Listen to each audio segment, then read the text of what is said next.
What's happening, everybody? This is Todd Wilson with another episode of Elevate Your Game. Today we have player, developer, and current assistant coach of Valley, Valley Community College, the boys basketball team, Shawn Kolani. Thank you for having me. Thank you. Thank you for blessing us on the show. Here we just try to bless the people with information, tell about your journey, and see if we can just help the families out with any information that we have. So let's do it. All right, we would love to start the show off with the wall of hoop movies. Your favorite hoop movie of all time and why? I guess I'm going with Coach Carter. For me, it's just always cool to hear the underdog story. It's relatable. I always feel like I was, kind of an underdog. And I also really enjoyed just the motivational aspect and then the stories behind the players. I thought that was really cool. Okay, so you said that with a hesitancy, though. You said, I guess I will pick Love and Basketball. It wasn't a sure thing. So what other hoop movies would you consider? So to be honest, I'm not a huge movie person. Looking at the wall, the only other movie that I've seen up here is Love and Basketball. So for me, it just kind of makes sense to pick Coach Carter. I've never been just a big movie person in general. I'm always, to be honest, watching real basketball. Right. So I stay away from movies and TV a lot. That's respectable. That's respectable. You watch real life basketball instead of these movies. Okay. So Coach Carter, who do you identify with? What player did you identify with the most? I mean, for me personally, I would say more so I identified with the coach himself. Yeah. Just because, I try to provide, motivation to my players. I think any player that you work with, you have a different connection, a different way to relate to them, and everybody comes from a different background, different dynamic, and so I think it's, as a coach, that's kind of the most challenging part, but also the most rewarding part is figuring out how you can get players to trust you, but also pushing them as well without pushing them away. Man. And so for me, I would, just because I'm so far removed from basketball, I would definitely have to go with Coach himself.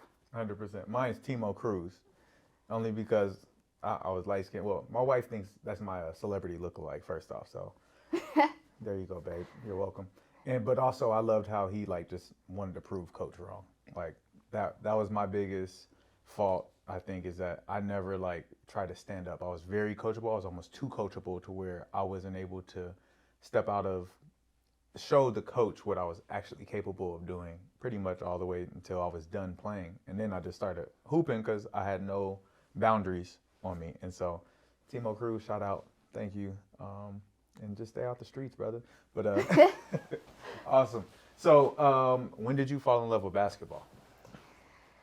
I want to say I was 3. I mean, I had an older brother that played, professionally. And so I think as a younger sibling, you always want to be like that older sibling. And so from a young age, I always wore his clothes. I always, I was the kid that was at school with these shorts and shirts that were 4 sizes too big for me.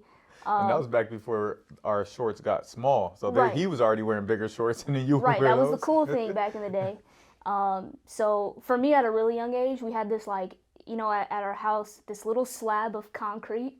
And, I remember my mom, she would get so mad because we created a free throw line, which was on the grass. And so we would always bounce the ball there. And then with our shoes, we would kind of create that line. And so she would always come outside and yell at us for playing too long or tell us to come in because we were bothering the neighbors. And so from a really young age, I feel like it was just kind of ingrained in me. Mm-hmm. And, my parents put me in a bunch of different sports. I did gymnastics, soccer, softball, but that's the one that kind of just stuck with me. And when do you think you started taking it seriously? To be honest, I'm a person that really doesn't take a whole lot lightly. So I took it seriously from a really young age. I think the thing, my greatest skill was my IQ. I could read the game from a young age. I understood, reads. And, when we talk about that just innate feel, I kind of was naturally gifted that. So I always thought from a young age that I had a chance to play competitively at whatever level that may be. So I took it pretty seriously, I think, from the moment, that I kind of picked up that ball. Is there something that you can remember in your childhood that led you to have that high IQ? Like you can just, was it, you really feel like it was just like God's gift to you that you understand, something so, it's very complex, the game, but you make it very simple in the way you train now. I'm sure in the way you played, you made it very simple. Or is there a moment that you can think of that was like, hey, I, I get it. Yeah, I mean, I think that was also one of my brother's strengths, so I took a lot from him at a really young age, and really, I went to all of his games. He played professionally with the Lakers from the time I was in middle school, so I was at 40 plus games every year at home, and so for me getting to watch him, I learned a lot. But then also shout out to like all my coaches. Yeah. The one that sticks out the most to me is Dave Miller. Oh, And I played AAU with him. I always played with guys growing up until I hit high school. So nice. I had to figure out what things could I bring to the table, because obviously I wasn't going to be as strong, I wasn't going to be as fast, and so I had to figure out how can I impact the game.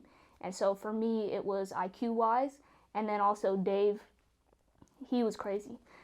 But he pushed He knows me. his stuff, but yeah, Dave He Miller pushed me to another level that I probably wouldn't have reached without him. And so I think, shout out to Dave. He really helped me kind of advance my game in that way.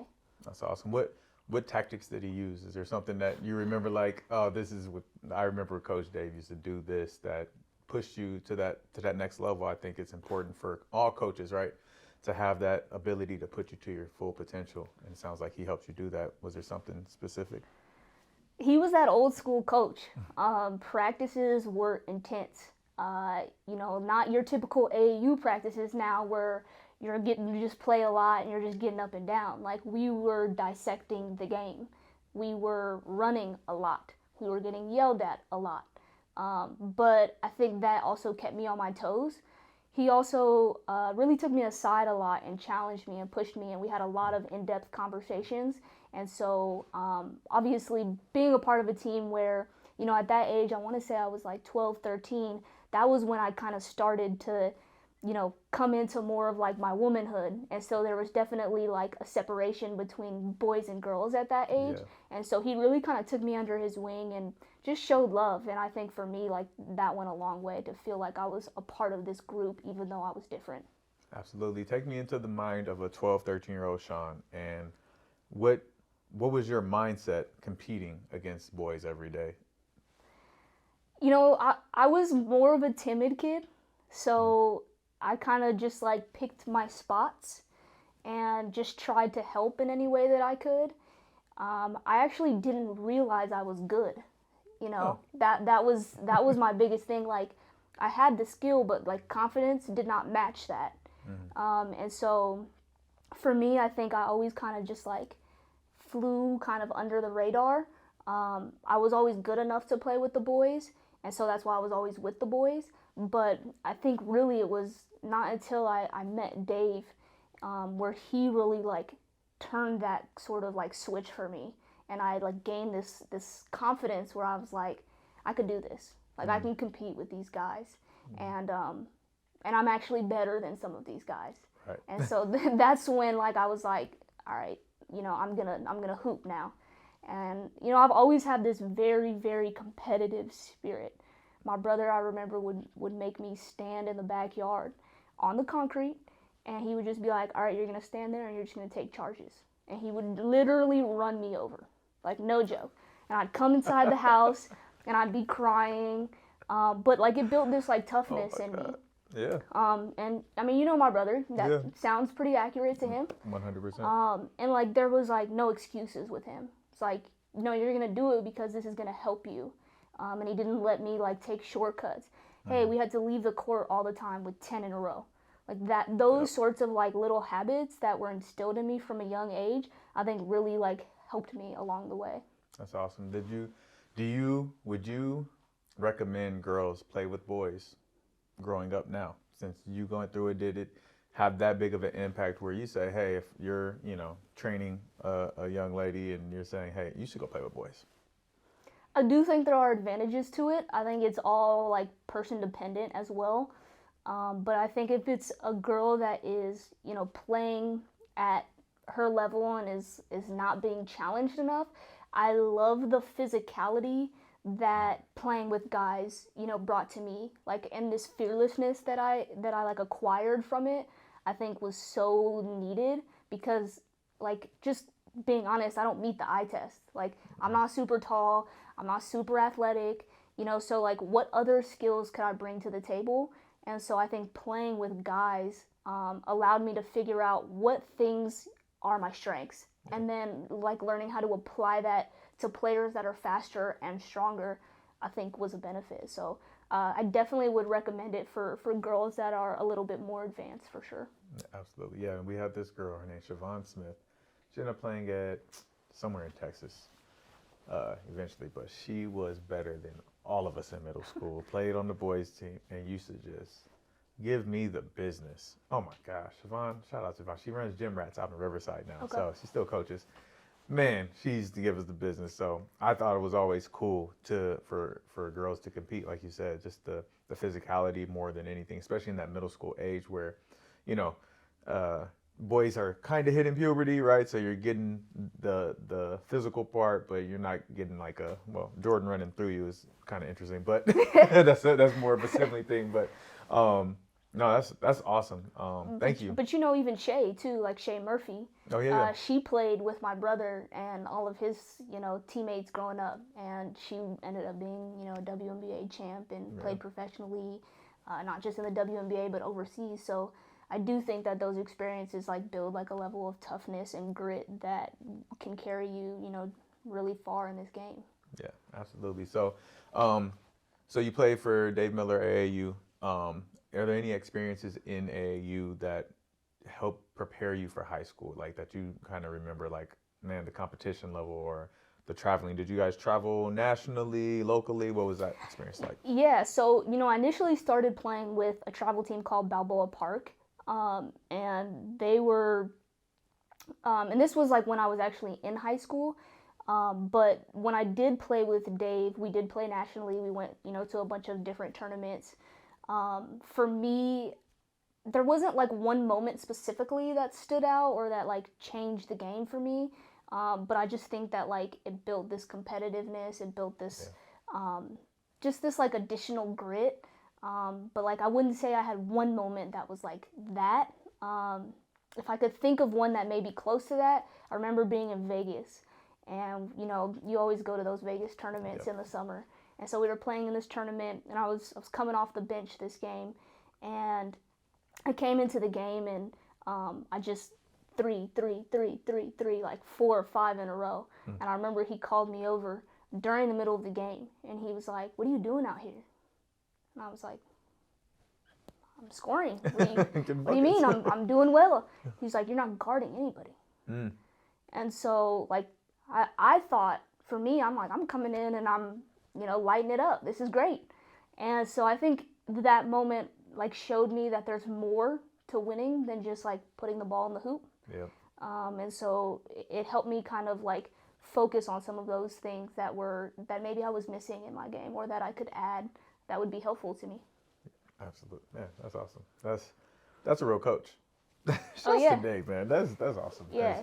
I think coaches give the benefit of the doubt now. Somebody's going out hitting all those threes, they're not going to get on you for defense, especially in a moment like that. So I love that. That's real coaching to me. And like you said, it woke you up. Like, you remember that now, you know, and so it's transcended basketball. Like, it's kind of a life thing, right? You got to do the right thing no matter how well you're doing in one area. You got to make sure you're covering your basis and foundation in every area. So did your training, so was it just you and your brother going in the backyard training? Did you have an actual trainer? Because now you're a player developer where you're like detailed, to the point, and really developing these kids. And so what was your training like at that middle school age? To be honest, there wasn't a whole lot of player development coaches, you know, back in my time, middle school time, high school time. You know, I practiced a lot. I was on several different teams, and so, you know, I did a lot more like teamwork. But I was one of those kids, like, you didn't really have to tell like to work on their game. I was always outside. And one of the like interesting things is like I would always tell kids now, like, you want to be in a gym where you can see the lines and you can like understand spacing and things like that. But I do think that there is a crucial like component to being adaptable to your environment. Like our rim wasn't exactly 10 feet and we didn't have the free throw line at exactly the correct amount. And so I think in that regard, like it does make you adaptable to any sort of experience or environment that you may see. But I did a lot, you know, on my own. Like I said, I wasn't a kid that watched TV. If you mentioned a Disney movie, I wouldn't be able to like tell you one. I just wasn't that sort of kid that was, you know, on my game system or anything like that. I was a very active, outdoors type of kid. So I've always been really self-motivated. So my parents didn't have to tell me like, go and work out. But the philosophy in my family was like, if you're gonna do something, you're gonna do it fully. And so for me, that always was instilled from a young age. And so once I kind of knew that, it was like on me to be able to put in that work. And my parents were super supportive. And like, if you're doing the things that you say you want to do, you're matching it with your actions, we'll support, you know, we'll do anything that we can to help you reach your goals. So for me, it, you know, I think it was kind of easy, just ingrained in me. Dope. And it seemed like it worked, you know, you and your brother both getting to a certain, you know, like that mindset, I want to say. Was there something besides your parents verbally saying that? Was there anything behind what they were doing to push you that way? You know, was there a reward system? Was there anything like that? Everything was internal, you know, internal rewards of like feeling like I'm getting better at something. I think for me also, I really looked up to my brother as a young kid. And I wanted to impress him. I wanted him to see me as a player. And watching him, you know, like he went to Birmingham, didn't play, ended up transferring, not because of basketball, but because of academics. And then went to Taft, going into senior year, was 5'8", had 0 offers, like, and then played, you know, in some of these national tournaments with Pump and Run and like had 70 plus offers. And so like, yeah, it's insane. So watching him, I always just wanted him to be proud of me. And so there was always this like internal, like, I'm going to show him that I'm a good player too. And so I think for me, you know, part of that was, you know, ingrained from a really young age, but there was no reward system like for my parents. It was all like, you know, you can go as far as you want, we'll support you, but we're not going to do anything like going half speed. I got 2 little ones, so I'm trying to raise. They're only 4 and 2 now, but Slow still down. want to say, nah. I'm going home and tell my daughter, like, whatever you want to do, you got to go hard. So I want some ice cream. We'll figure it out. And yeah, no, we're going to use that. And I just want to clarify for the people. So her brother is Jordan Farmer. I know we keep referencing him. Yes. And so you guys know UCLA, Los Angeles Laker champion. So that's who her brother is. So we got to stop, like, we're saying it because we know, but we'll make sure the people know. For sure. Dope. Wow. So moving on to high school. So you go to Taft. Now, did you feel like you were living in the shadow of your brother to try to prove something? And what was your experience like playing high school, now playing against the girls after playing against boys for so long? Yeah, you know, coming in, I feel like there was a lot of hype and there was a lot of expectations of who I was going to be as this player. You know, around school, like, I remember the first day, like, everybody would always call me Jordy's little sister. And so, you know, there was a sense of, you know, wanting to create my own identity.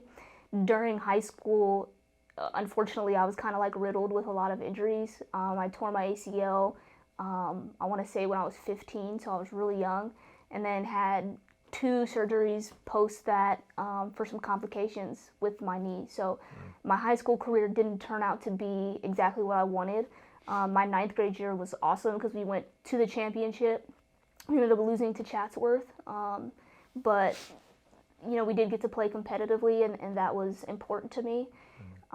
So I think for me, it's just a part of my journey and a part of my story, and I can look back and say, like, maybe you know, things would have gone differently if this injury wouldn't have happened, but it's just a part of who I am. So I'm grateful for those experiences, and ultimately, like, the pressure of being, under my brother's name, for me, never felt like pressure because, like, I knew who my brother was, but I also, like, know who I am, too. Yeah. And I know the things that I bring to the table and who I was as a person. So for me, it was like, basketball's fun, Like, I'm just hooping. I'm just having fun. Yeah. That's dope. You're a hooper. That's crazy. You don't meet a lot of people who are, like, just pure hoopers. We've had a couple on the show, but I don't know. You might be the real, like, purest hooper on here. So I appreciate that. I love that. That's dope. So after the injury, what did it take mentally? We've been, more and more injuries come up. We probably didn't have the technology we had. I don't know how long your recovery took from surgery and tearing your ACL, but what I hear is, like, the physical part you get past. It's the mental part, right? Playing confidently on your feet again. What was that part like for you after recovering when you're just 15? I don't think that I was prepared for the mental aspect of it. I think physically, like, I could push myself to any limits. Mentally, I was not prepared for, like, what that looked like. So I really struggled coming back. For a long time, I actually was on the court playing, limping, not in pain, but just because I didn't understand the mechanics and I was maybe scared. And I think that created just bad habits over time. I ended up going to College of the Canyons, and it was really important to me to work with professionals. So I chose College of the Canyons specifically because they had a strength and conditioning coach named Dos Remedios, who was working with Mikey and I believe is still like a Nike master trainer. But he at the time was known, I think, and recognized as the best trainer in California. And so for me, it was important to work with somebody who would really help me, my body, and also just feel more confident in that knee and my leg.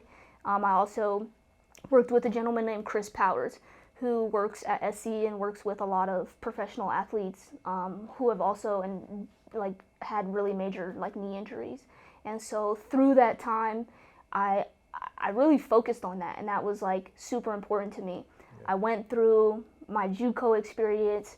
I was top, I want to say 10 in 3-point percentage, scoring. You were number 7, and then in scoring you were a top 50 in the country. Assists you were a top 20. Yeah, I just read number 1. Number 1. I said one of those you were number. I thought it was number still. One. So assist number 1. Yeah, no, you were pretty good at College of the Canyons. Yeah, I saw that. Yeah, and then. I want to go back to those people who were those trainers. How did they help you focus on the mental aspect? Was it through the physical training and you just getting the reps in, building that confidence, or was there something that they were actually helping you develop in the mental space? I think Chris Powers specifically helped me develop my confidence because a lot of it was, so we did a lot of stuff on force plates. Everything in his actual gym was recorded so I could see myself, and I think that was a huge part of the development, being able to see how much weight I'm actually putting when I'm landing on this leg versus this leg. And he almost, I would say, scared me into believing that this was stable enough to hold myself up, because he was like, listen, when I first started, I was 70% on my left knee and only 30% force on my right knee. And so he was like, you are susceptible for another ACL. Oof. And that right there, I was like, okay, well, yeah. I'm going to step it up. That's positive fear. That's positive fear. Yes. And then, another person that was super integral for me was my coach going to Transylvania. I remember going into my senior year, she had, brought me into her office and we were having a conversation, and she was like, listen, you are a great player. You are athletic. You are, just so much positive self-talk. And she put these expectations on me and for my season. And I hadn't had a coach that had challenged me in that way for a really long time, and that had actually, reminded me of what player I was. And so that conversation stood out to me. And from there, I just allowed myself to be, and I was like, you know what, if I re-injure myself, then that's just what was meant for me. But I think that really instilled confidence in me to just be who I was and play freely versus always having that mental thought or block in the back of my mind of you can't do that, or be careful, when you're doing this, you know? Yeah. And so I think those people like played a very huge role. No, I see the consistency of those people in your life, starting with your parents, then your brother, then Coach Dave Miller. High school coach, very similar. What was that experience? We'll go back to it. And so you're strength and conditioning coaches, and then now you're a coach at the university that you played at. And like, that's so important to have those mentors and those positive voices in your life to surround yourself. I tell our kids all the time, like, I call them the board of directors, right? The people in your life who are encouraging you on your journey. So important to everybody be on the same page and be encouraging you to where you want to be.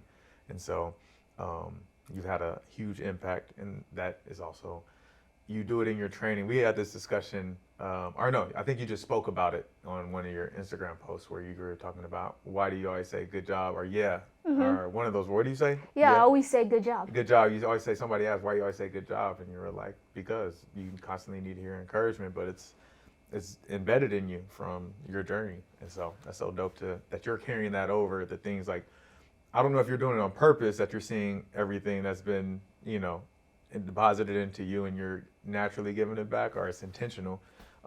But it's awesome because I appreciate it. Not a lot of coaches that do that. And my biggest thing, I'm not a screamer. I'm a loud talker when I coach and train. Like, if I need your attention, I have an authoritative voice. I'm never screaming though and turning red and weird stuff like that. So I always and I feel like I get the best out of my players the way I coach. And there's a way to do that, and not the old school crazy. No, Bob Knight was an amazing coach, obviously. Right. But it was a different generation, different day and age. And so just hats off to you on that. So, I appreciate it. I do want to touch on your high school coach now. What was that experience like? Because there was a smile when I mentioned him. Go ahead. My coach in high school is Mark Drucker, who has been there for a long time. Yeah. Drucker was X's and O's guy, like one of the top basketball minds that I've been around. As far as the motivational piece, he was much more laxed. He really believed that we should bring that on our own. For me, that was fine and easy. For a lot of players, that's not.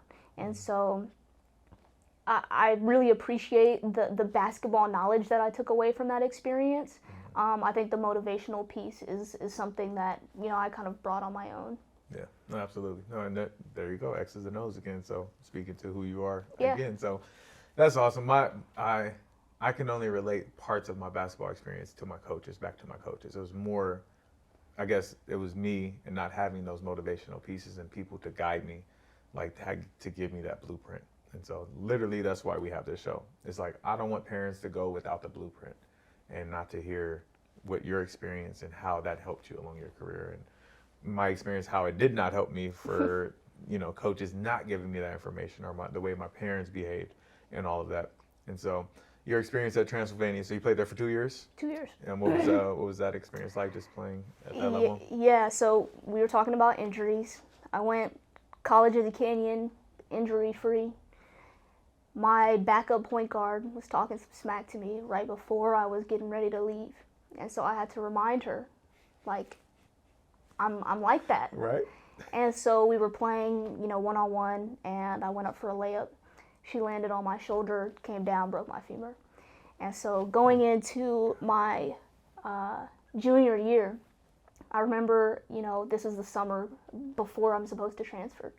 And that I called the coach, and I remember that phone call was like so hard because I felt like, I was letting her down in a lot of ways because she had recruited me. Right. And so going in, I remember I said, like, they told me the recovery time would be about 6 to 9 months. And I said, I'm going to come back before that. And I put that in my mind. And I remember every single day, multiple times a day, first of all, I was by myself in a state that, never been to. It's not like California. Right, completely different. Don't know anybody. I'm rooming with somebody on the swim team who's also a Tri-Delt member. And so, it was a really interesting experience. For the first 2 months I was there, I was non-weight bearing, meaning that I had to have this person that I've never met before helped me do normal daily activities such as get in the shower, such as get to class. You know, it was a very rocky start, to say the least.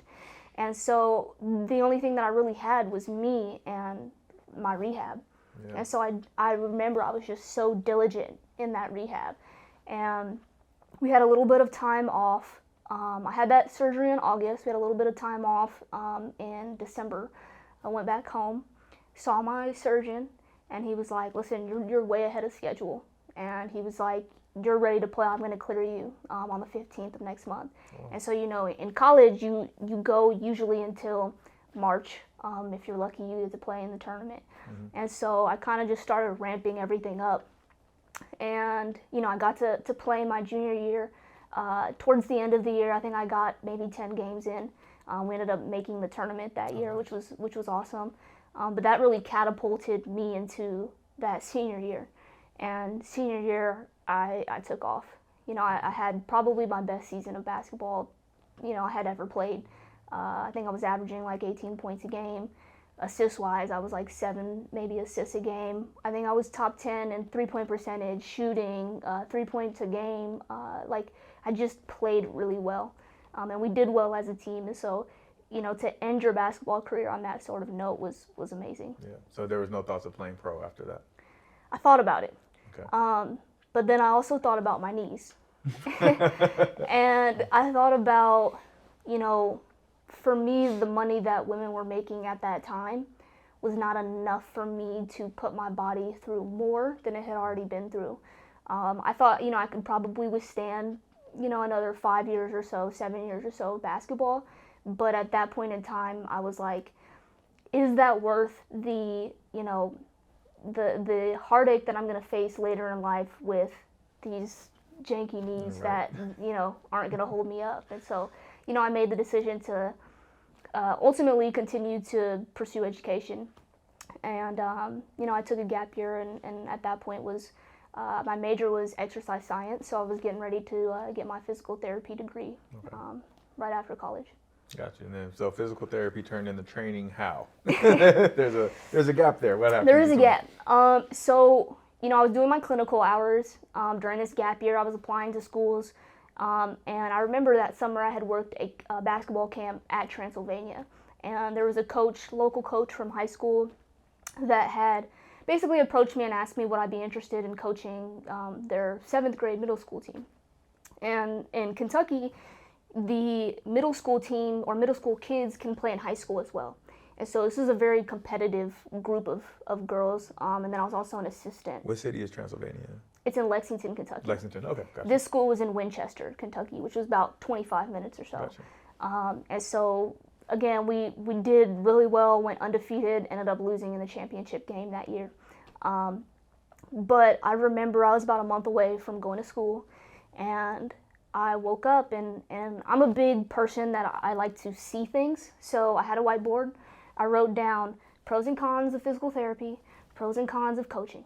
And I had it just sitting there. And, you know, I didn't say anything to my parents about it because I was, you know, really concerned, because they were like, great, you're going to be, you know, at that point, a doctor of physical therapy. You're going to come out and make 6 figures, and awesome, amazing. And I remember I woke up one morning and I was like, this is not going to wake me up every morning. I'm not excited about this, and I can't do it. Like, I just can't. And so I called my mom, and I was like, hey, Mom. And you know that, like, phone call where you're just, like, dreading it. And so she could hear it in my voice, and she's like, what's going on? And I was like, I'm not going to school. And there was just, like, this silence on the phone. And she's like, what do you mean? I was like, I'm not going to school. And she goes, okay, why? And I was like, I'm going to be a basketball coach. And there was just some more silence. And so she was like, well, can't you do both? I said, no, I can't.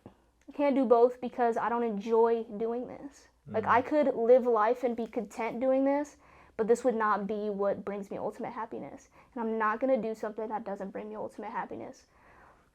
And then she, you know, said, but what about the stability? And growing up, for me, you know, my family, although I never felt that as a kid, my family struggled, you know, financially. We weren't the most, you know, wealthy family. And so I think my parents really wanted me to have that stability, and I was setting myself up to have that stability. And I think that really scared them.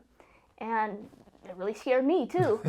And so I think at that time I probably didn't understand the full impact of, what coaching looked like, what the industry looked like, what jobs looked like. I just knew that was what woke me up. That was what made me excited to live. Yeah. And so for me, I chose that. I ended up, at the time, Luke Walton was head coach for the Lakers, who was one of my brother's best friends when they played. And so I remember I reached out to him and just asked him for advice. And he, followed up with me and was like, hey, listen, we're doing this internship program with the Lakers. You've got to apply. You've got to go through the interview process. But if you get it, would love to have you. And so I went through the interview process. At the same time, I knew that if I wanted to coach in college, then I needed my master's. Yeah. So I also applied for a master's program back at Pepperdine to be a grad assistant. And so during that time, I got into Pepperdine. I was going to be, a grad assistant, was kind of still waiting on what was going on with the Lakers. Mm-hmm. And then the coach had gotten fired. Oh. And so I was kind of in this weird place of do I go to school and pay for this education? What should I do? Mm-hmm. And so I ended up going to school. I got my master's in ed. And I remember, had come back home and was basically just playing the waiting game. And I got a phone call from the video coordinator at the time. His name is Will Scott. And he called me and was like, hey, listen, you've got the job. It's yours. Wow. And, from that moment, I think about a month later, I started. And so from going to... So how long was that time period from applying to the job and receiving the job? I applied back in May. I didn't know until August. Got you. And then you were going to school at the same time? No, not yet. Oh, okay. So you got accepted into the master's program. I got accepted to start, in, I think it was September. Got it.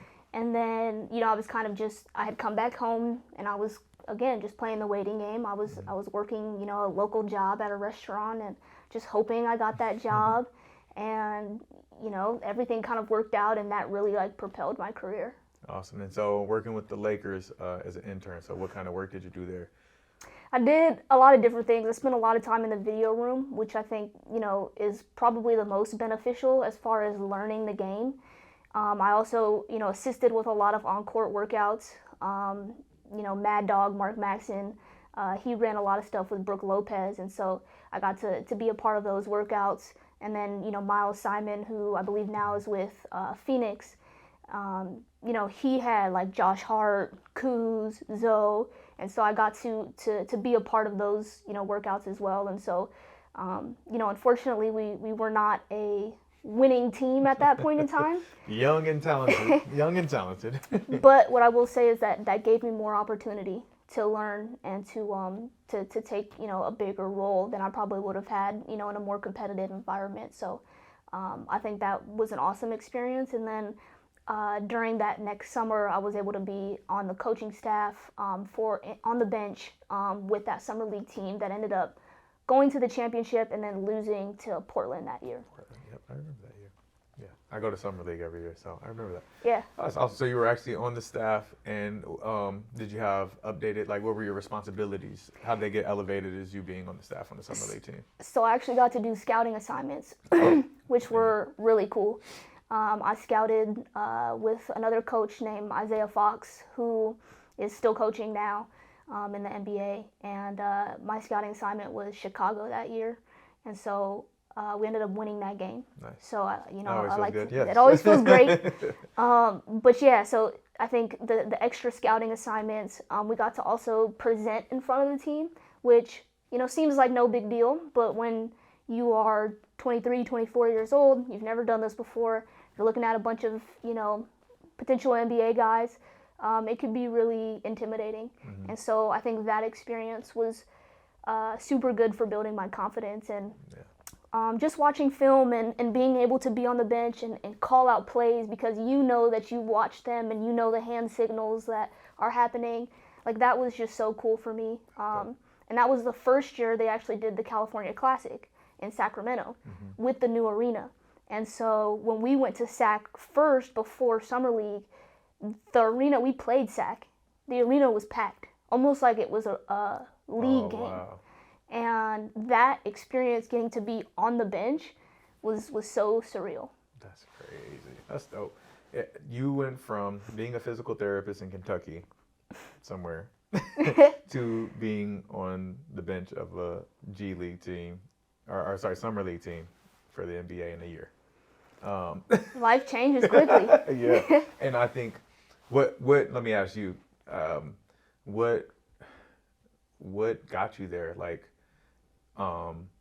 persistence, confidence. Like, what got you to know, hey, I'm going to coach, and here's what I'm going to do. Like, I think everything got me there.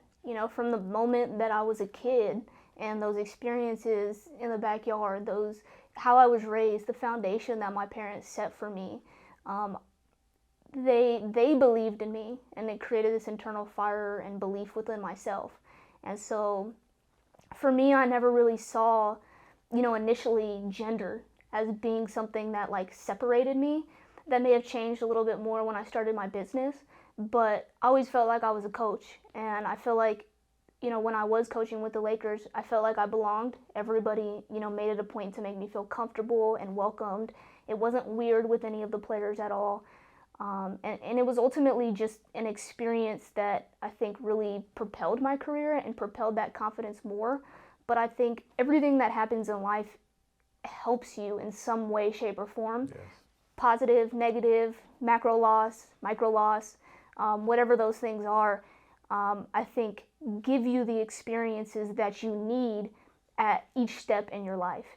And, maybe if you don't even have those experiences, you learn them at that moment. And those things are what continue to carry you throughout. 100%. Wow. That's dope. You mark that part down? Okay. that's a clip. That was dope. So, Lakers, so what happened after that summer, and then you continued to work with the Lakers? What happened next? Yeah, so, this was a 1-year internship program. And so, after that year, it was pretty much up to me to figure out what I was going to do next. And, I kind of got in some different fields, but I wasn't really sure what I wanted to do with basketball specifically. Did I want to coach? Did I want to do player development? And initially I was like, I loved the coaching experience so much. I was like, I gotta be a coach. But then as I started doing player development, obviously because, you know how these coaching jobs are in LA, specifically they don't pay very well. Right. So you have to find other means of income. And I'm not a person that sits at a desk. So I was like, player development sounds great. I'm going to build my skills. In order to be a good coach, you got to know how to develop kids anyways. So let's take this skill, let's add something else to my bag. That way, the next time another job comes along, I can say I also do this as well. Yeah. And so, during that time, then I went to Taft. And I was an assistant coach with Derek Taylor. Okay. And so I was doing all of the player development for, the guards and wings. And then What year was this? This was 2018. 2018, okay. So, and then I did the offense as well. And so it was really cool because, when you work at a bigger organization with an NBA team, you have an impact, but you're not calling the plays at my level, Mm-hmm. And so it was cool to have more of a say in the things that were happening.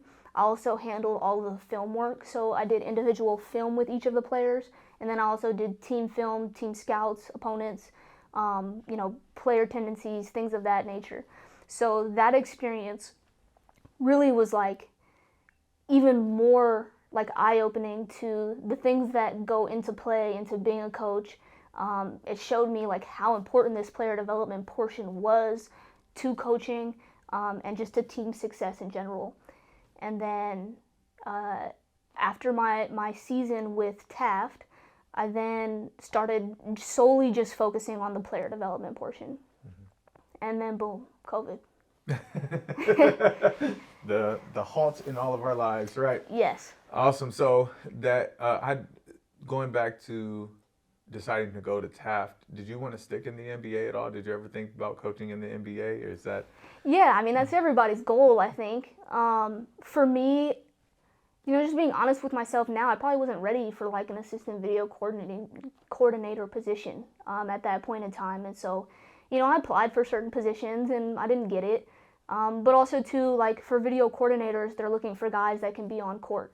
And, with my stature, that I could, and your knees, and right? my knees, I could do the best that I could. And like, I was the type of person, like, I'll guard anybody. Right. But like the physicality and all of that, like, I couldn't keep up. And so I understood that and was like, I'm just going to work on my craft in the meantime. And I'll figure out and build these connections. I'll go to camps, I'll go to clinics, I'll learn from these, top guys, and then I'll revisit. And so I thought going to Taft was, one, such a full circle moment, and two, just a great opportunity to continue to polish those skills and build even more confidence, so that way when that next opportunity came, I was prepared. Absolutely. No, that's awesome. That's an awesome recognition of yourself. Like you said, you knew yourself, you knew what was in front of you, and you didn't take it as a knock. You just took it as, hey, this is the route I got to take to get to that next level. So that's awesome. Now, COVID hits. We're all sitting at home. What were you doing during COVID? Yeah, this is crazy. So at the time, when I worked for the Lakers, I was getting my master's. I was living at home. Obviously, with an internship sort of salary, I was not making enough to be on my own, and I had just finished college. And so I was pretty much saving up, building my business, and then, planning on moving out towards the following year, right around my birthday in April. Well, March 13th, 2020 hits, and the world stops. And, for LA, it was shut down. Right. And so for me, living at home, my mom has, she's immunocompromised. And so she was like, you are staying home.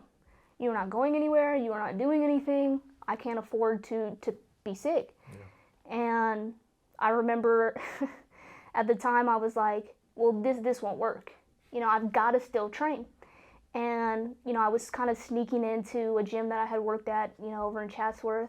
I was going to the park and trying to like train locally and being as safe as I could, wearing a mask and all of that. And I remember I came home and I was like, I'm gonna move out. And my parents were like, where are you going? It's like, I'll figure it out. And I packed up a suitcase, packed up 5 pairs of pants, 5 pairs of shirts, 2 shoes, underwear, socks. That's it.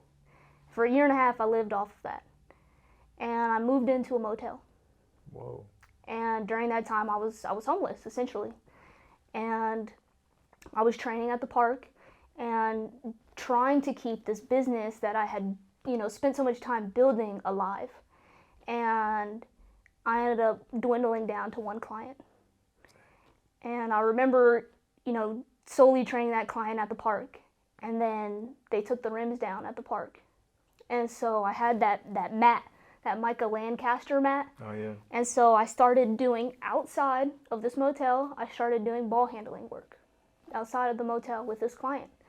And he paid me $15. And that was what I was making. And I had about $90 in my account. And I was, there's this Chinese spot across the street. And, typically Chinese spots, they give you a good portion. Yeah. And so I was, I'd get my, brown rice and chicken, and I would, make that last for a couple days. And I was living off that, for an extended period of time. And I never wanted to stop dreaming. I never wanted to stop my business. I knew what I put into it. And so it was really important for me, regardless of how many clients that I had, to not stop, because there was always opportunities for me to learn and grow. And I didn't want to miss those. And so I continued to do that for about a year and a half. Was fortunate enough to save up some money. I was on Facebook Marketplace, and I was looking at places to sublet, just really short-term agreements, just to kind of build some more stability. Mm-hmm.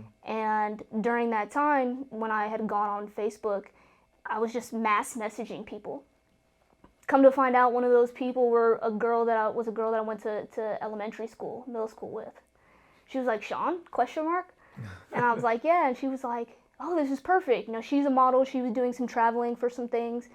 She was looking for somebody to sublet, fully furnished place, didn't have to put down a deposit. Oh, man. So it was like kind of just meant to be.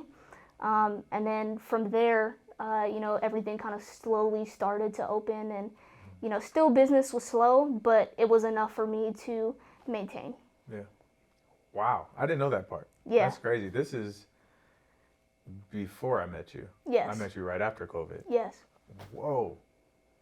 Didn't know any of that. That's crazy journey. The love of the game is real. That's Yeah. one. Yes. And two, it's like this thing that your parents instilled at you all through your life came back, because I'm sure they didn't want you living out of a motel, right? No. Came back to bite them in the butt, kind of like she's so determined that she's willing to essentially be homeless to pursue this dream. And so, but that's your journey, like you said, to know that you will fight for something that's yours, like that you want to have. And so, wow. So coming out of that, COVID's over. You have some stability, is what we're going to call it, right? You got some stability, and then your business kind of takes off. We're going to edit this, we may not. Your business kind of takes off from there. What changed besides, the world opening up? Yeah, so I ended up getting this job at a local private school in Glendale called Glendale Academy, and because it was a private school, I was able to have free access to a gym. And so, for anybody that has a player development business, how vital having access to a gym is. And so having that access allowed me to have, more foundation to grow this business. That summer was the best summer that I've had. I had 30 clients, every day. And it was a family and it was a community. And, I had guys from all over the world, guys that, played professionally, college, some really like top high school kids. And how did they find you? So you had one client that you were training on a mat for $15. Right. Come out of COVID, how did these clients find you? So, when I started my business, I was super against social media. And I was like, I do not want to be that person. And everybody would always like challenge me. Come on, like you have good stuff. Post your content. Like, come on. And so I started posting. And once I started posting, everything changed. And then I was like, okay, well, maybe I could make a business out of this, like really legit business. And maybe it's also another opportunity for me to use my platform to teach people basketball, which is ultimately, what I want to do, on top of being somebody who can motivate and inspire. And so from there, how the basketball community works, it's all word of mouth. So once you get those 5 people in the gym and they're coming and they're happy and they're seeing the results, then they tell their friends and their friends and their friends. And at the time still, even though COVID had ended, gyms were still very hesitant to open. And so I was one of the few places that were open. And so it was really easy to get, kids, players into the gym at that point in time. And, from there, I think it just really expanded. Yeah, that's awesome. That's awesome. The persistence, the just continuing to walk in your purpose and what you wanted to do, just proved itself, right? You reap what you sow. You're, out there just grinding, trying to build something, and it was built like that, like in a moment. Everything changed, right? It probably felt like one day to you, it was like, oh my gosh, it's here. So I love telling people that, like, to hear the grind before the grind, right? Like you were doing this pretty much with nothing, and now you have a gym full of players, not just from here, all over the world, literally pros, and doing it as a female, like in this game. Most of the players that you coach are boys, or all of them. I don't think I've ever seen a girl on your Instagram, to be honest. So what if there's other female player developers out there, what would you tell them to do to have the confidence to train anybody? Yeah, it's a good question, and I actually was just asked this question on an interview the other day. For me, part of the reason that I really struggled with the social media portion and putting myself out there was because I was different than the, mass of this basketball community. And so I wanted to fit in to this community. And for me, I spent in the initial part of my career too much time trying to fit in, trying to be something that I will never be. And as I continued to grow, I realized that I needed to stop trying to fit in and I needed to start trying to stand out. And once I understood that concept, everything changed. And so for anybody, any woman that's trying to pursue a career in a field that is male dominated, or maybe dominated by a specific race or a specific group, I would just say be you. Lean into who you are versus trying to lean into what you're not. And that will lead you to wherever you want to go. 100%. That's dope. All right, so now we're here today, right? What is the official name of your training business? Skills over drills. Skills over drills. I know where that came from. I know where that came from. And so we spoke earlier, you've had Drew Hanlen as a mentor. How did that relationship begin, and how has that impacted your training? Yeah, so just like everybody else, I applied to be a part of his mentorship program, and most of it was initially online, and then he had this portion in the summertime where we could go in and watch and assist with on-court workouts with some of his NBA guys. And so during that time is when I got to kind of get to know him a little bit on a more personal level versus just behind a screen. And I think that was when things started to change. And once we kind of developed this connection, we I think kind of, and maybe so more so for him, built this trust. And so during that time, I got to come to the gym. In this mentorship, you're only supposed to be there for a week. But because I'm from here, he allowed me to come in for the entirety of the summer and help him out. Nice. And so from that moment, we built this relationship outside of basketball. And I remember he reached out to me back, I want to say this is now 2019. He had reached out to me and said, hey, Myers Leonard is looking for somebody to help him with his workouts. He's, working to come back to the NBA. I'm going to be traveling a lot. Is this something you can do? Wow. And so I was like, yes, of course. This is the right. Call, the conversation everybody's waiting for. And so from that moment, Myers and I started working out every day, and we built, a really good relationship. And that also led me to building even more rapport with Drew, because Myers is reporting back how the workouts are going. I'm reporting back things that I'm noticing. And so, over time, then when Drew would come into town, we would get to talk a little bit more, and every conversation became, a little bit more in depth and more personal than just that basketball relationship. And it was cool because now I got to ask him questions in a one-on-one setting that are more in-depth, focused, and intentional, versus when you're just trying to catch somebody when everybody else is also trying to catch them. And so, I think Drew is the best in the business, and getting to learn from him, and you can probably tell in my videos, I take a lot of the terminology and teaching portions that I learned from him and implement it into my training as well. So shout out Drew. Yeah, don't reinvent the wheel. No, you don't need to. He is a mastermind, and I was trying to remember, your, I'm going to call it addiction to basketball. It's a positive one, though, but you have an addiction to basketball. You just love it. It's the same as Drew's. The amount of film he watches, he loves the game. That's what he does, is basketball. Yep. And everything in his life is focused around that. So that makes sense why he connected with you, and you guys are on the same wavelength when it comes to the passion and love that you have for this game, and what it can do, how it changes people's lives. You yourself going through the injuries and overcoming them, and having a amazing end to your career in college, right? That last year, and then transitioning into training and hitting some lows, and then coming up on the highs, and then it's here, where you're a pro trainer, you're the next Drew Hanlen. You know what I mean? That's how I see it. You can really dominate this game because of how much you love it, the attention to detail you pay.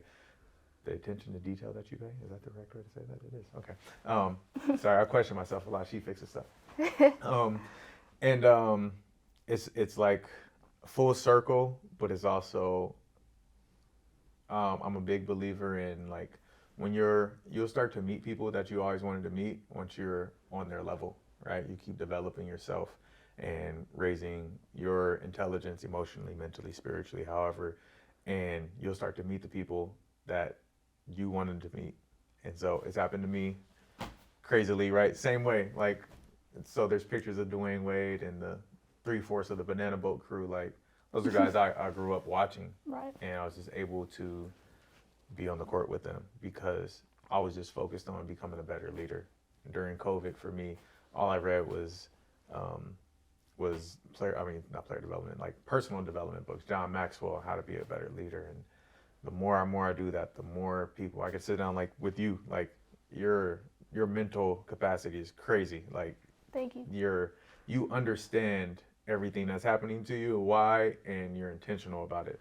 Where some people just live life, and some people get lucky, some people do. Some people get lucky, but I think it's more important when you actually know what you're doing, because it's the next obstacle or opportunity you have, you're just going to I've been through this before. It's nothing. I'm gonna go through it. So what is next for you? What are you working on? I know there's something cooking. And so you're assistant coaching in college, and Correct. So that your player development business. What's the next step for you? Yeah, so I think the one of the next things that I have kind of lined up to come out is a program, and this is an online program. And my biggest thing has been, I want to reach more people, but I've always been so hesitant to put out online programs because I like to be there in person and add my touch. And so it's been a challenge for me to put together this program solely for the purpose of, wanting that individualized sort of, setting and environment. Mm-hmm. But I understand, that's part of the way to grow in this industry. And so it's called the Collegiate Player program. It's a 6-week-long program, and something that I'm really passionate about and that I really, really believe can help people not only just like develop more fundamentals of the game, but also learn more about technique, more about footwork, balance, base, body positioning, all things that are really important to be successful basketball players. Yeah. So I'm working on that. I'm also have just kind of launched my new community, which is a Hoopers. It's called Hoopers Lounge for Hoopers, and then coaches, courtside for coaches. And it's basically an opportunity, one, for me to connect with more people. I do form corrections on there. I add film edits of different moves, techniques, strategy, game strategy. And I host, once a month a Zoom meeting where I get to talk to people, ask questions, have specific focused topics that I'm, looking towards. I add some exclusive stuff from, my workouts that I don't post on social media. That's kind of the biggest thing that everybody wants to see. Like, what are you doing day in and day out with these players? So have some more clips on that. And then ultimately by the summertime, planning to launch my full curriculum. And so, that's something that I'm really passionate about, where there's going to be a lot of teaching and a lot of opportunities for not just coaches, but also for players to learn specific moves, specific, techniques and things that'll really help them skill-wise. And then I also have a business of basketball training course that I'm getting ready to launch in the summer too. So behind the scenes, I've got Drew Hanlen Jr. over here. I've got a lot of things that I'm working on. But awesome. Those are, ultimately I like to motivate and inspire. And so my end goal really is to host, some events, some seminars, and then I'm gonna go back to school and get a sports psych degree, because I think the biggest question that we all have is, how can we improve player performance? How can we improve team success? And how can we also do that with player development? Yeah. And so I want to, be able to hold and host seminars where I'm teaching these things. I want to be able to implement these sort of strategies and activities within, my clientele base, and also to help other people that are looking to help players, all over the world. So, I've got a lot of things lined up. So I know I've been kind of like radio silence on those things, but this is a really cool opportunity to get to share that. So thank you for giving me the platform too. No, this is exactly what it's for. That's super exciting. I'm excited about tapping in and looking at those resources. I think everybody has a different voice and a way to say it. So as much as we've learned from some of the OGs in the game, we have our own way of communicating that can reach different people. And you sharing that, especially after I'm a social media hater too, like she's forcing me to do this. And so like that, I'm on the same page as you. It's like, man, you actually have something to share. You've helped so many people, like put it out there so people can see. And you know, they're right. They've proven right. Our one of our latest posts has got 100K views in like 4 days. Like, that's awesome. What? It's not even me talking though. That's the cool thing is that I'm sure you're the same way. Like the focus is the players. It's not about me. That's why I never wanted to do this stuff. But we made it a way where we put the focus on someone else. And I'm just here, right? I have a cool painting behind my head that once again Karina did, and she makes me sit here and talk to people. Killed it. Yeah, that's crazy, Killed right? it. So any artwork, listen, Karina's been getting hit up a lot. This is a commercial break. If you want anything done, graphic design, video, photos, she freelanced this with her hands. Like, yes, please hit up Karina's, Karina X Isabel, is that right, on Instagram? X Karina Isabel on Instagram. You did it right. She gets to edit this. DM her. She can look out for you. And no, it is not for free. So you better pay her top quality because her work is top quality. Thank you. You're welcome. Shout out Karina. Shut up. Don't turn red on me. Awesome. All right. So we're going to the next part of our show. We'll go back. We'll go to that at the end. How to access all that stuff you're talking about. Cool. The coaches community and the other. Yep.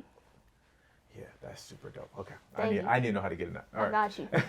All right. So, my Rushmore, your top 4. Okay. So, your top 4 point guards of all time. Who do you have? So, I'm going number 1. Maybe I should go 4, backwards. Not in order. There's no order. No order. This is just Mount Rushmore, so it's just 4. Just if you want to put order, you can. But to keep the critics off, you could just say 4 if you want. 4, okay. So, because I was a pass first point guard, I'm going John Stockton. He's got to be up there for me. That's a first. I'm then going to go Magic. Resume speaks for itself. Mm-hmm. I'm then going to go Steph. Just because he's transformed the game and just in so many ways. And so.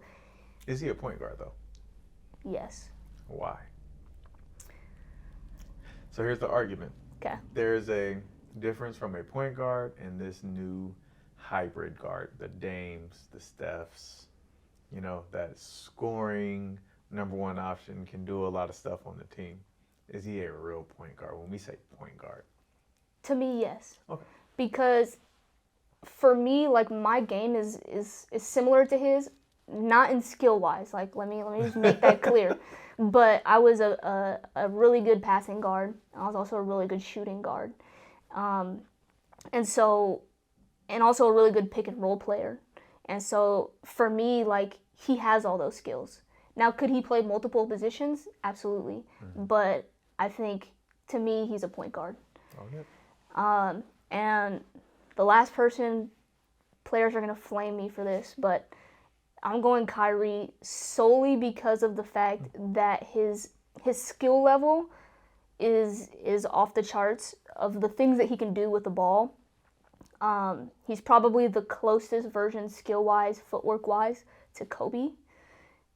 And I think that if he was Kobe's size, like, he would be, extraordinarily, like, unstoppable. I think he has the best footwork ever. Yeah, he's up there. Including Kobe. Kobe's up there for sure. I think Kyrie's the best ever. I've never seen somebody manipulate the court like he does with his feet. I'm just always like, that's why you heard me say John Stockton first, because like I love pass first guards. Yeah. So I always go like that route, and I was a really good pick and roll player, so I love that, about his game. Him and, Malone were unstoppable. But like until they came up against Jordan, but yes. Correct. But like skill wise, like natural like ability, Kyrie is far superior than most players to ever have touched a basketball. 100%. I like your 4. And so to me, I'm taking Steph and Kyrie out of this because I believe they're hybrid guards, just from my definition. So Okay. there's no disrespect to them. I think they're the best 2 hybrid guards. I think there's a separation when you say point guard. For me, is just more like of a traditional sense. And so I've said this on the show before, so I'm scared not to say the same people. This is going to be fun. Magic for sure. Okay. I know Magic was on there. I also have Steve Nash. I believe Steve Nash he was the first like modern day guards. How they play their game is how Steve Nash plays. I believe he was kind of the center of that. Then I have what other point guards? Jason Kidd, his vision, his ability to make everybody better around him. I think his IQ is beyond what we can imagine. And then last is actually Rajon Rondo. Okay. Who to me is the smartest guy I've ever been in the gym with. Rajon Rondo, hands down, just is a genius when it comes to basketball. The little tricks and nuances that he showed us, and like I can't even teach it to my kids yet because it doesn't make sense unless you're in the NBA for one. But 2 is just like, man, I don't know if I understand this all the way to even teach it. It's so Rajon Rondo will be my 4th. That's my 4. I think it's a good 4. That's a great 4. Like I can't find one player to argue with. They all play the pick and roll well. All have great vision. All good leaders. Like, I hear you. All right. So we're going back in the time machine. Okay, where were you? Let's go. 2010 NBA Finals, Game 7. I believe your brother's playing at this point. He was playing. Where were you? What were you thinking? This is when it was a very tight game. I think it was only 53-56 going into the 4th quarter. Very low scoring game. Lakers went down by in the teens, some points. You can tell the rest of the story. Let us know. Yeah, so leading up to this, the Lakers were actually down in this series. So they had, come from Boston, and that was when the playoff format was different. It was 2-3-2. Mm-hmm. So coming back home, they were down, I believe it was, I want to say 3-2. 3-2. Mm-hmm. And so, to go to Game 7 was huge. And the buzz, around LA was crazy at that point in time. But Game 7, I was at the Staples Center. RIP Staples Center, but it's still the Staples. We don't care. I know. It doesn't feel right. Right. But I was in the arena. I remember the section that I was sitting in. I was in 209. My mom, my dad, and myself, we had seat 1, 2, and 3. Can remember all of that very clearly. In the 3rd, we were down, kind of like what you said, by about 17-ish. And I remember going into the 4th, and there was this feel like in the arena that you always had when you had Kobe on your team.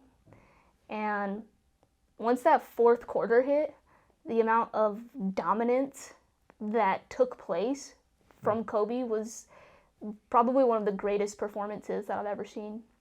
And that iconic picture where he's standing up, on the scoreboard, and he's got his hat on, he's got the ball in one hand, and he's standing there looking at the crowd, and he's screaming, and he's got the longer pants, below the knees at that point.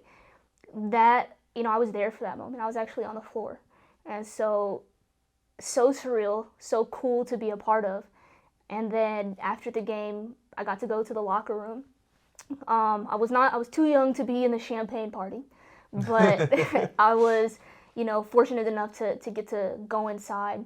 And I actually have a picture with Kobe after they won the championship that year. Wow. And, that's one of my, most cherished pictures to date. But that experience in itself was really cool because you get to see, what winning really feels like at, the highest level.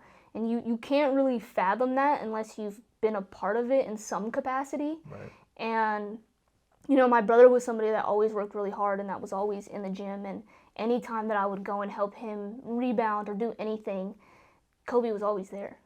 And so the amount of questions that I got to ask him and learn from was unmatched. And, he was such an integral part of, you know, the game for me and like what that meant for me. And so like I would always say my GOAT is Kobe. So that was probably one of my most, you know, cherished moments to date. And then obviously getting to be a part of the parade, that was, you know, insane. So it's cool. That's so dope. I'm not even going to talk about where I was and why, because your story's too fire. So we'll move on. I was at home watching the game. Great. Man, that's amazing. I have people who, you know, were family of championship winners, the Barnes boys, the twins. They were there when Matt won in Golden State. Yeah. And they were like, you really felt like, they really felt like they were part of the team. You couldn't tell them anything. And I'm sure it's the same kind of feeling you got, you know, being able to enjoy the championship with your brother and his team. And, you know, the Lakers, when the Lakers win, it's different. It just is. Yeah. It's just different out here. So that's amazing. And once again, it's, another, you know, miniature mentor with Kobe there, you know, being able to just talk to him and be a part of his greatness too. So you have you need to write a book too, just so you know. After you're done with all this other stuff, write a book. You're probably working on it. All right. Great. So this is part of the show where we flip the script. All right. You become the interviewer. 2 questions you have for me, could be anything in the world. What was the most defining moment in your career? Most defining moment in my basketball career or my career, my professional career? Let's say basketball career. Most defining moment in my basketball career. All right, so junior year, I was a little guy. Went to high school 5'3", maybe 5'5". My sophomore year, 5'7". Junior year, 5'9". I didn't get this tall until I went to college. I'm like 6'2"-ish now, right? So I'm 5'9". I just figured out how to work. I always worked hard, but my dad put me in this program. It's called Frappier Acceleration. It was like the first strength and conditioning, like, you know, hardcore strength and conditioning we had. I grew up in Corona. And so I went to that thing all summer. And I came back my junior year, like, dumb athletic. Like 4'4", running 20 miles per hour, 33-inch vertical, like, but nobody knew. Like, I was just didn't go with my teammates, secretly doing this and just working on my game. Tryouts come around.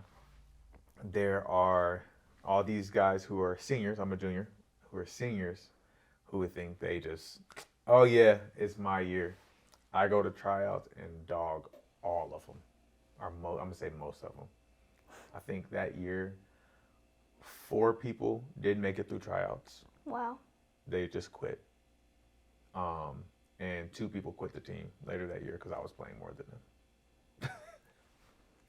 That was the defining moment, like, oh, hard work gets you this? And it was like people who, like, I've known since elementary school and like junior through middle school and high school, and then being able to, like, I was like blocking their jump shots. You know, when you block somebody's jump shot more than once, it's like, right. Yeah, you're not good. And so blocking their jump shots, giving them buckets, and the coach was just like surprised. Like, the coach was just like looking at me like it was crazy. And then I finish it off at the end of practice. I dunk it. And the coach is like, he literally doesn't say anything, just wide-eyed. And I was like, yeah, I'm here. It was like one of those moments, yeah, I'm here. That gave me the confidence to know that I could be good enough. Like, yeah, I overcame all these people because I didn't know if I was going to make varsity. I was just playing. It wasn't even like I was out to get somebody. It was just, I was just that good. So, yeah, I was just that good. So, good question. Yeah. I guess, I mean, I would love to know your answer also, like, professionally, but if you want to answer that. Yeah, I could do that too. I think it'd be great. My defining moment professionally, it might be happening right now, honestly. You've been killing it. Yeah, it's 9 years. So my business core has been going, this is my 9th year, it's going to be our 10th year next year, which is crazy. Most businesses don't last past 3 years. And we have been a mainstay in this industry of school stuff. And then as a trainer, because I think core is part of me being a trainer, my defining moment was, is it that? You said defining moment, is that the word you used? I used defining. Defining moment was,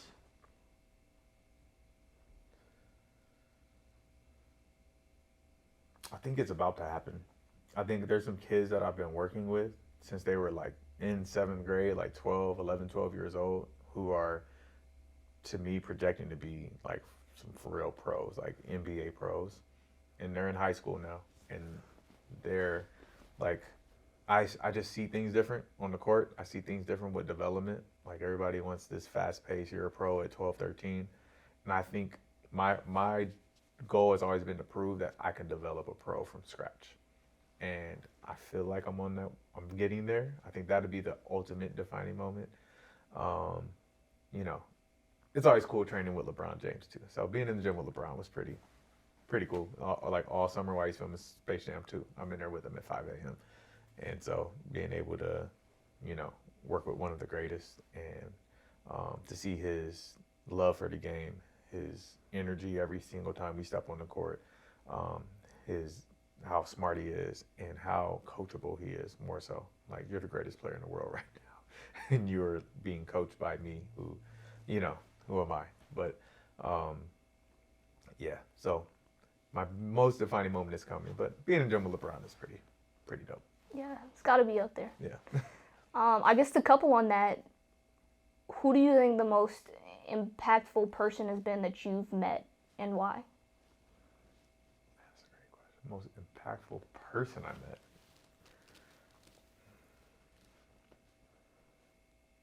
My wife. Yeah, That's dope. She changed my commitment level. Yeah, ever since we've been like fully committed to one another, my whole life changed.